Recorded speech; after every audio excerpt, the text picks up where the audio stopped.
Nós aprenderemos o modo imperativo do verbo e, na sequência, nós falaremos um pouco sobre o que são os verbos frasais. O modo imperativo indica uma ordem, uma sugestão. Uma característica para esse modo verbal é que nós não utilizamos um sujeito aparente. Se nós olharmos no início da frase, nós não vemos quem é o sujeito. A frase se inicia com esse próprio verbo. Palavras como first, primeiro, second, segundo, last, por último, after that, depois disso, then, podem aparecer junto desses verbos, ou na frente ou depois. Essas palavras nós chamamos palavras de sequenciação. Elas vão orientar os passos em que as coisas acontecem quando nós estamos dando uma instrução para o leitor. Vamos ver alguns exemplos aqui. Bom, antes de começar nos verbos imperativos, é bom a gente lembrar o que é um verbo que está no infinitivo, que é aquele verbo que não está conjugado. Como que a gente vai reconhecer isso em inglês? É quando aparece a preposição to na frente dele.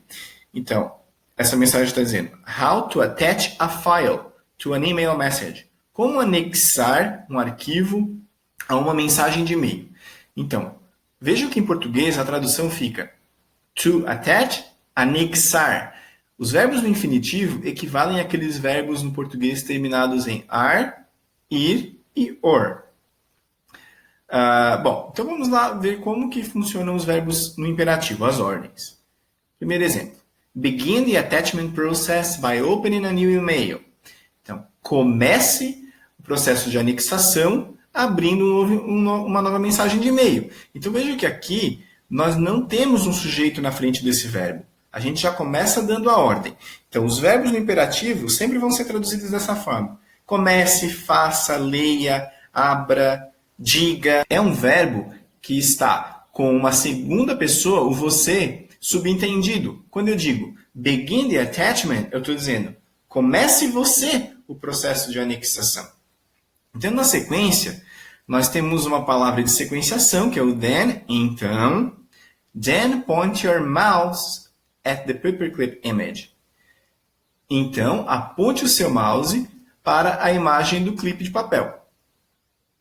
Na sequência, nós temos click on the paperclip. Clique sobre o clipe de papel. Nesse caso, o paperclip aqui é um ícone de um bonequinho que representa um clipe de papel. Um bonequinho que dá orientações na tela. Depois aparece uma outra palavra de sequenciação, next. Next, you will be greeted by attachment dialog box.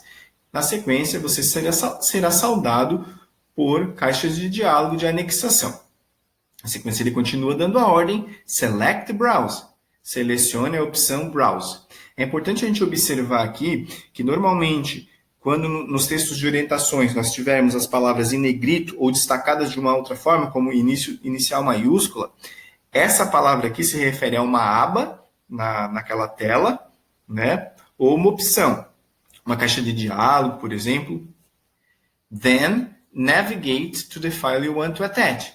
Então, outra palavra de sequenciação, navegue até o arquivo que você quer anexar. Tudo bem? Bom, aqui a gente tem mais ordens. Ó. Choose a file to attach. Escolha um arquivo para anexar. Add the file to the list. Adicione o arquivo à lista. Bom, continuando aqui, temos essa outra página aqui com orientações de como criptografar os seus backups do iTunes. Open iTunes, abra o iTunes, make sure. Essa expressão aparece muito em textos que indicam orientação, né, de como fazer alguma coisa, em textos instrucionais.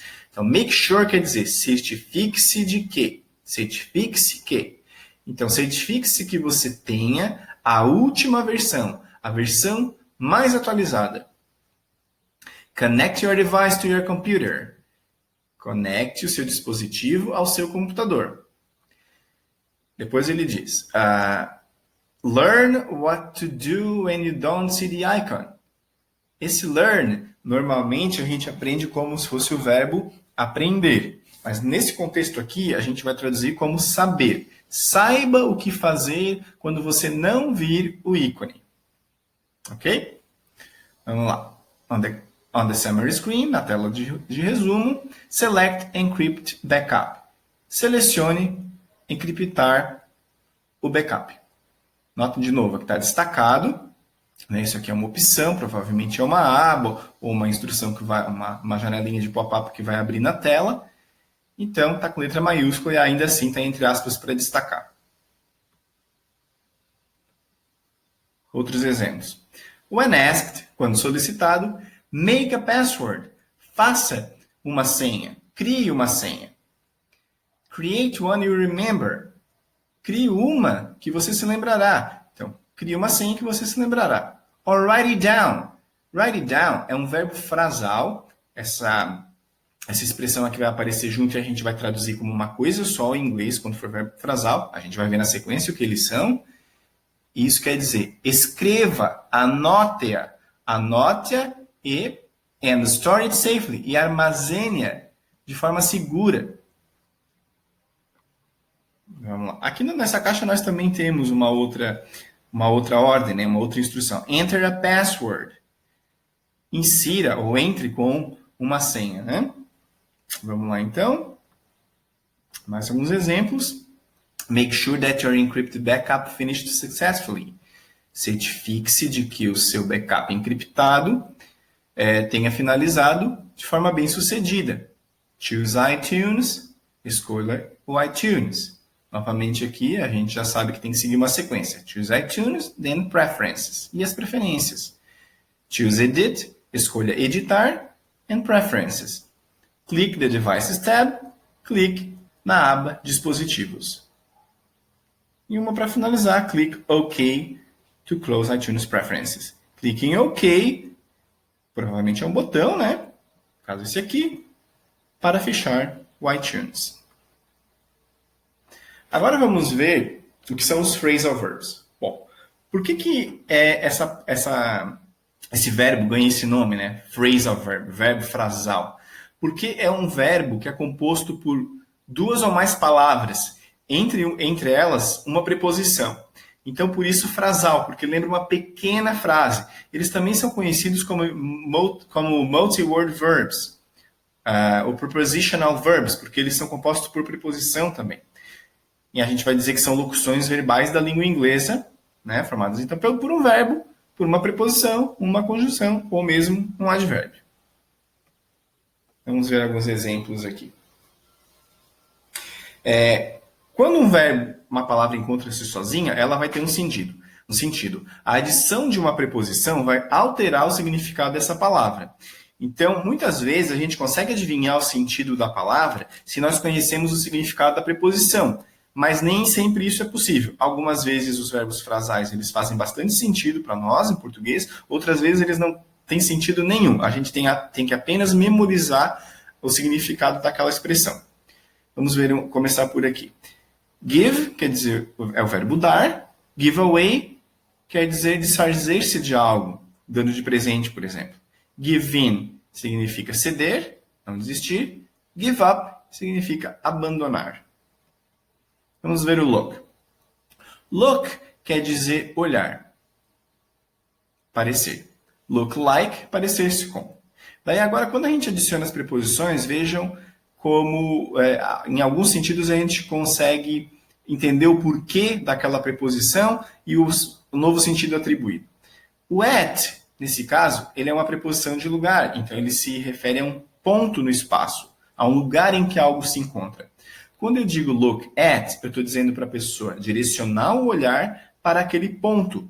Ou seja, olhe para. Eu quero que a pessoa desvie o seu olhar num ponto específico do espaço. Look for quer dizer procurar por algo. Então, olhar por algo, se a gente fosse traduzir de forma literal, né? Procurar ou procurar por. Daí depende das duas formas em português dá certo. Look after. Bom, olhar depois. O que isso quer dizer no inglês? Na verdade, significa cuidar.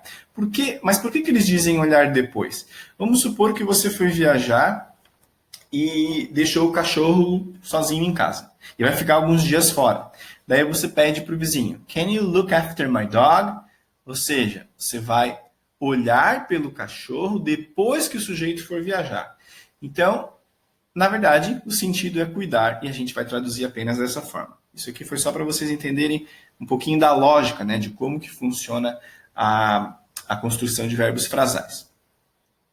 Get. De modo geral, esse verbo tem esse sentido, pegar e entender. Mas ele é um dos verbos na língua inglesa que ganha um grande número de significados. Vejam, alguns deles são bem fáceis de a gente entender. Get in. In, a preposição in tem o sentido de dentro. Então, get in, entrar. O inverso, out, quer dizer fora. Get out, sair. Se você está dentro e fala para alguém get out, está dizendo para sair. Get away, ou seja, ir para longe, afastar-se. Quer dizer fugir. Away quer dizer longe.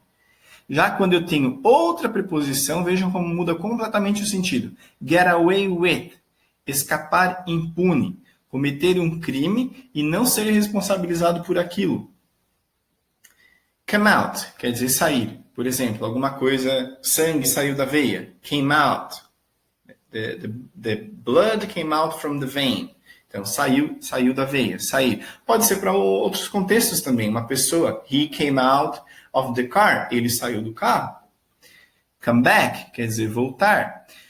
Come quer dizer chegar em inglês. Mas vejam como, que colocando a preposição back, que quer dizer para trás, já atribui um outro sentido. Chegar para trás, ou seja, voltar. Put through, suportar, aguentar. Pick up, pegar ou juntar. Bom, aqui também é fácil de entender o porquê. Pick quer dizer pegar, up.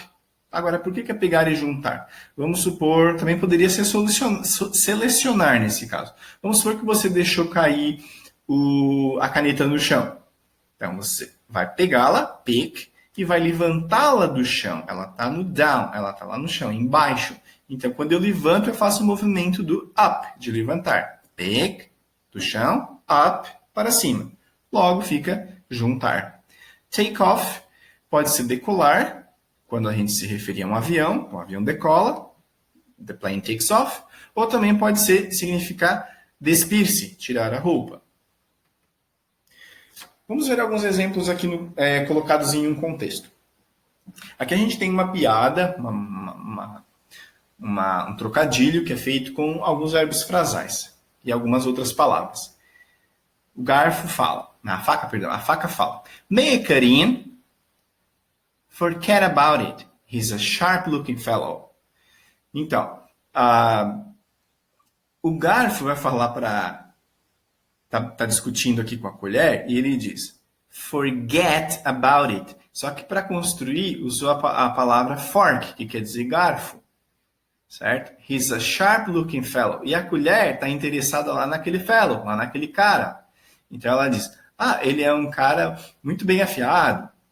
Sharp também pode ser uma pessoa inteligente. E daí a faca chega no momento da discussão e diz, may I cut in? May I cut in? Porque a faca corta. Mas o cut in, nesse contexto, não quer dizer cortar dentro. Quer dizer interromper. Né? Se intrometer naquela conversa. Posso interromper? May I cut in? Outros exemplos de verbos frasais. Why do birds in a nest always agree? Por que os pássaros num ninho sempre concordam um com o outro, no caso, né? Daí o homem fala, because they don't want to fall out. Porque eles não querem cair. Agora, por que o out aqui? Cair para fora do ninho. Isso quer dizer o quê? Que na discussão aqui entre o casal, provavelmente a mulher ou a fêmea sempre tem a razão, né? E se o marido não concordar com ela, ele vai acabar caindo, ela vai jogar ele para fora do ninho. Claro, isso é uma brincadeira, né, gente? Vamos lá. Aqui a gente tem outros exemplos. Peter Thiel will pay you to drop out of college. O drop out quer dizer abandonar, desistir da faculdade, no caso. Esse sujeito aqui pagará você para desistir da faculdade. Aqui, universities hold back innovation. Overpriced universities hold back innovation. Que as universidades que são muito caras, elas impedem a inovação, ou seja, elas detêm, Hold back quer dizer isso, deter a inovação, impedir que a inovação aconteça. Losing a fortune often comes down to one thing, family. Então, come down to quer dizer resumir-se-á. Perder uma fortuna frequentemente resume-se a uma coisa, família. Talks about border wall turned into a showdown over ice beds. Então, conversas sobre o muro na fronteira transformaram-se num confronto sobre as camas de gelo. Bom, na verdade isso aqui não é a palavra ice, gelo. O que quer dizer? É um acrônimo que quer dizer Immigration, Customs Enforcement, que quer dizer execução da alfândega e da imigração. Essa expressão tem a ver com quando nos Estados Unidos se debate-se a questão do fechamento de fronteiras e tal, os agentes da imigração, eles começam a prender muitas pessoas nas prisões. E como essa expressão se refere a esses agentes, e as camas de prisões são camas de metal, geralmente são camas de metal e são frias, é possível fazer esse trocadilho com essa expressão. Então, voltando aqui ao verbo frasal, quer dizer transformam-se em.